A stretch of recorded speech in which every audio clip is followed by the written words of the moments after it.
유튜브 누적 조회수 8,860만. 토크멘터리 전쟁사의 이세환 기자가 말하는 마라톤 전투 살라미스 해전의 무기 이야기와 난세의 영웅에게서 얻을 수 있는 교훈에 대해 이야기해보려고 합니다. 마라톤 전투. 페르시아 제국은 최초로 오리엔트 문명권 전체를 통일한 대제국이고 광대한 영토를 가지고 있었다. 페르시아 제국의 경제적 풍요는 당시의 그 어떤 왕조와도 비교 불가였다. 그렇다면 당시 그리스 상황은 어땠을까? 그리스는 작은 도시국가의 연합체였다. 페르시아의 종교적 수도인 페르세폴리스 한 곳의 1년 재정 수입은 그리스에서 가장 크고 재정 상황이 괜찮았던 도시국가인 아테네의 300배에 달했다. 페르시아 제국의 전체적 규모까지 감안한다면 비교가 무의미해질 정도였다.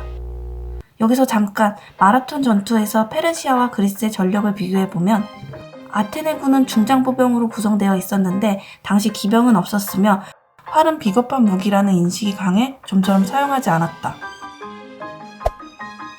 중장보병 호플리테스는 사리사라고 불리는 2.4m 정도의 창을 주 무기로 사용했고 호플론이라고 하는 나무와 청동 혹은 철제가 혼합된 둥근 방패를 사용했다. 또한 몸에 딱 맞게 만들어진 토락스라는 철제 혹은 청동제 흉갑을 입었으며 청동제 투구와 청동제 정강이 바지를 사용했다. 한마디로 완벽한 중장보병을 완성한 것이다. 하지만 페르시아군은 그리스군과 사뭇 다른 모습을 하고 있었다. 페르시아군 보병은 군병의 비중이 컸다. 페르시아군 군병은 2인 1조로 팀을 이루어 움직였는데 군병 탄바르 바라와 이를 엄호하는 방패병 스파라 바라로 구성되어 있었다. 그리고 페르시아군은 사카족 도끼병 타카바라 등 다양한 병과가 특징이다. 아무튼 페르시아군은 자신들과 전혀 성격이 다른 군대와 맞붙은 것이다. 아테네군은 동맹도시 플라타이아의 보병 1000을 포함해 9,600명의 중정보병으로 맞섰다. 반면 페르시아군은 약 25,000명의 압도적인 병력을 보유하고 있었고 보병, 군병, 창병 및 기병을 고루 갖춘 대단히 균형 잡힌 군대였다. 변방의 깡촌대 대제국이라는 어찌 보면 결과가 뻔한 전투였다. 하지만 마라톤 전투는 그리스의 승리였다. 이후 페르시아는 무려 10년 동안이나 그리스 침공을 보류하게 된다. 다리우스 1세가 못다 이룬 그리스 원정의 수건은 아들 크세르크세스가 이어받고 BC 480년 마침내 다시 한번 그리스로 출정하게 된다. 살라미스 해전. 아버지의 유지를 받든 크세르크세스는 2차 침공을 위해 대규모 군대와 전쟁 물자를 제국의 모든 지역으로부터 다시 한번 차출했다. 역사학자들의 연구에 따르면 25만은 충분히 넘었을 것이라고 한다. 지난 1차 침공 때의 병력이 25,000이었으니 약 10배가 늘어난 셈이다. 육군만 동원된 것이 아니었다. 페르시아는 그리스 전체를 정복할 목적으로 무려 1,200척에 달하는 함선을 동원했다. 하지만 이 역시 그리스의 승리로 끝이 난다. 여기에는 난세의 영웅이 등장하는데 아테네의 집정관을 지낸 바 있고 마라톤 전투에도 참전한 바 있었던 테미스토클레스였다.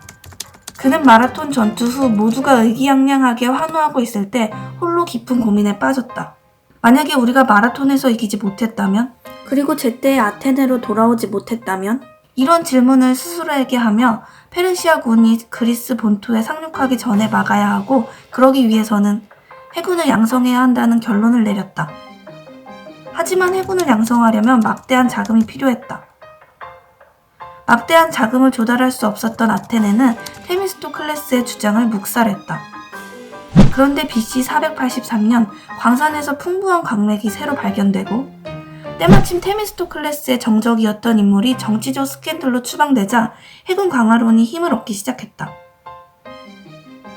마침내 아테네인들은 군함 건조에 동의했고 테미스토클레스의 꿈은 이루어졌다. 전쟁 직전까지 아테네는 180척의 군함을 건조하게 되었다. 우리는 한 발 더 나아가 그리스가 불굴의 정신을 가질 수 있게끔한 원동력을 찾아볼 필요가 있다.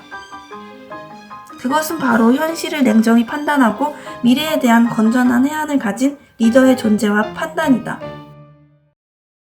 만약 테미스토클레스의 함대 건설론이 먹히지 않았다면 2차 페르시아 전쟁에서 그리스는 한낱 페르시아의 속국으로 전락했을지도 모른다.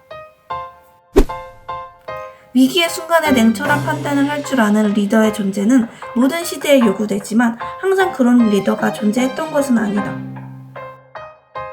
그러기에 걸출한 리더는 항상 역사에서 귀하고 찬양받는 법이다. 우리는 살라미스의 전을 통해 그리스의 전술적인 승리보다는 시대가 요구하는 리더의 역할이란 과연 무엇인가 하는 것을 더 눈여겨볼 필요가 있다. 여기까지가 책 토크멘터리 전쟁사 이세환 기자의 밀리터리 세계사에 나오는 일부 이야기입니다.